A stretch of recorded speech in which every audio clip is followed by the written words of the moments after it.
warahmatullahi wabarakatuh.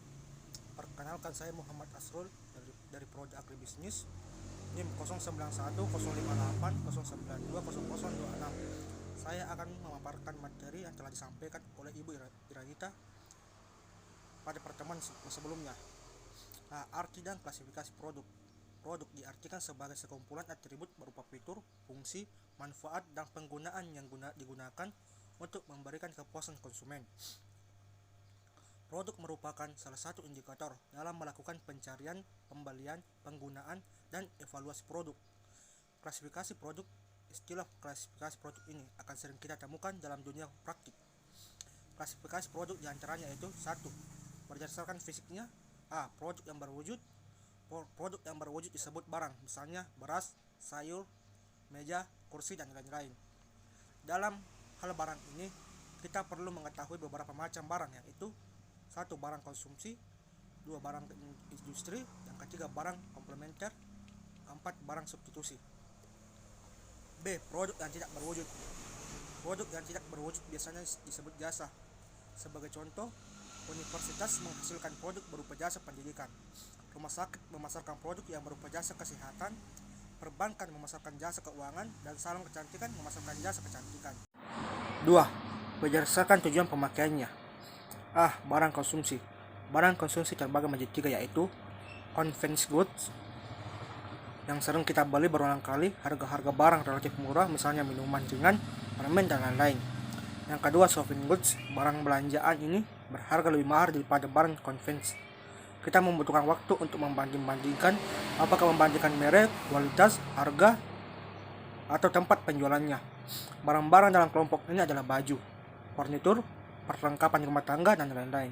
Yang ketiga, specialty goods. Barang ini memiliki karakter khusus dan unik, bukan saja barang yang khusus, tetapi dalam banyak hal, pembeliannya, penggunaan harganya, sampai tempat distribusinya bersifat khusus. Misalnya seperti mobil mewah, jam tangan mewah, restoran mewah, dan lain-lain. B. Barang industri. Barang industri diklasifikasikan menjadi 3 golongan, yaitu sebagai berikut. Yang pertama, bahan baku dan suku cadang. Yang kedua, barang-barang modal. Yang ketiga, supplies dan jasa-jasa. Berdasarkan pemakaian tingkat pengkonkretannya. Penggolongan ini menunjukkan berapa kali sebuah barang dapat digunakan. Selain itu, penggolongan tersebut juga menunjukkan konkret atau tidaknya suatu barang, sehingga barang-barang dibagi ke dalam beberapa bagian, yaitu barang tahan lama, yaitu barang dapat dipakai berkali-kali. Barang tidak tahan lama, yaitu barang dapat dipakai satu kali saja. Jasa adalah kegiatan, manfaat, atau kepuasan yang ditawarkan untuk dijual. Misalnya jasa reparasi, jasa potong rambut, jasa pendidikan, dan sebagainya. B. Proses penciptaan produk atau mendesain produk. Desain produk adalah sebuah proses mulai dari membayangkan sebuah desain, menciptakan dan memperbaikinya, yang dapat menyelesaikan masalah dari penggunaannya secara spesifik. Tujuan desain. Desain produk sangat berperan dalam pengembangan bisnis. Seorang desainer produk akan secara konsisten memastikan bahwa produk tetap cocok dengan kondisi pasar saat ini. Ruang lingkup desain produk. Pertama, riset user atau penggunanya. Yang kedua, prototipe dan desain. Ketiga, uji produk. Keempat, desain produk lanjutan. Yang kelima, launching dan monitoring. Berikut langkah-langkah mendesain produk. 1. Identifikasi kebutuhan. Yang kedua, kumpulkan ide. Yang ketiga, menyaring ide. Yang keempat, menganalisa ide tersaring. Yang kelima, menentukan ide yang paling mungkin karena mempersiapkan perwujudan. Ketujuh, membuat sampel dan diuji. 8. Pengujian pasar. 9. Produksi dan pemasaran dalam arti yang sesungguhnya. Dan ke-10, purna jual dan evaluasi. C. Tahapan siklus kehidupan produk. Daur hidup produk atau PLC merupakan konsep yang penting dalam pemasaran karena memberikan pemahaman yang mendalam mengenai dinamika bersaing suatu produk. Secara umum PLC digolongkan menjadi 4 tahap, yaitu tahap perkenalan, yaitu suatu periode pertumbuhan penjualan yang lambat saat produk itu diperkenalkan di pasar.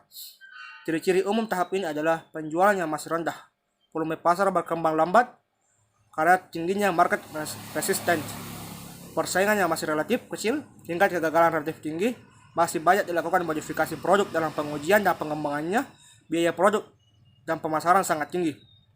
B. Tahap pertumbuhan, yaitu suatu periode penerimaan pasar yang cepat dan peningkatan laba yang besar.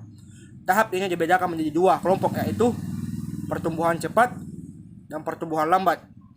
C. Tahap kedewasaan, yaitu suatu periode penurunan dalam pertumbuhan penjualan karena produk ini telah diterima oleh sebagian besar pembeli potensial.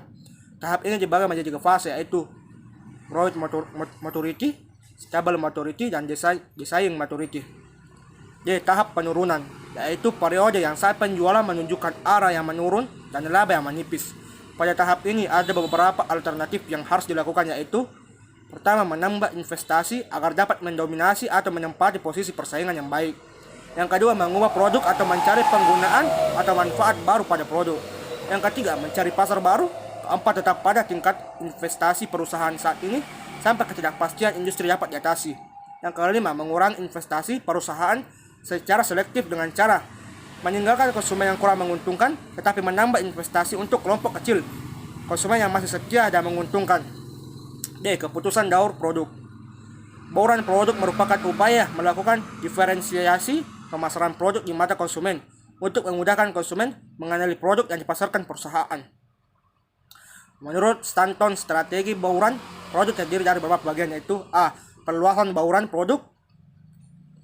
Perusahaan mengadakan perluasan bauran produknya dengan cara menambah jumlah lini produk, menambah ukuran, merentang lini, mengisi lini. B. Pengurangan bauran produk. Perusahaan mengadakan penciutan dengan cara mengurangi jumlah lini produk atau mengurangi jumlah mata produk. Produk yang dihapus biasanya produk yang kurang menguntungkan atau hanya menghasilkan sedikit laba, sehingga perusahaan lebih memusatkan pada produk yang ada tetapi mendatangkan keuntungan yang lebih besar. C. Perubahan wujud produk. Perubahan wujud produk yaitu melakukan perbaikan pada produknya. Ada seringkali memberikan keuntungan yang lebih besar dan mengurangi risiko daripada mengembangkan satu jenis produk baru.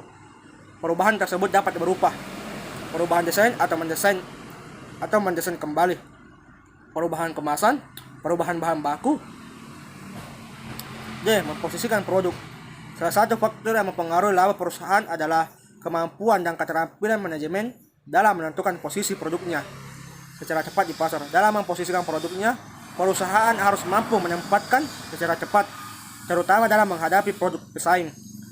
Penentuan segmen pasar sasaran merupakan salah satu cara dalam memposisikan produk. Segmen pasar dapat disesuaikan karena penentuan segmennya tidak tepat, maka konsumen akan sulit didapat. Strategi pemasaran. Menurut Kotler, strategi pemasaran adalah logika pemasaran, di mana suatu bisnis berharap akan mencapai sasarannya. Strategi pemasaran terdiri atas 5 elemen yang paling terkait. Berikut ini: 1. Menentukan pasar. Yang kedua, perencanaan produk. Yang ketiga, manajemen harga. Yang keempat, distribusi. Dan yang kelima, komunikasi dan promosi. Sekian dari saya. Assalamualaikum warahmatullahi wabarakatuh.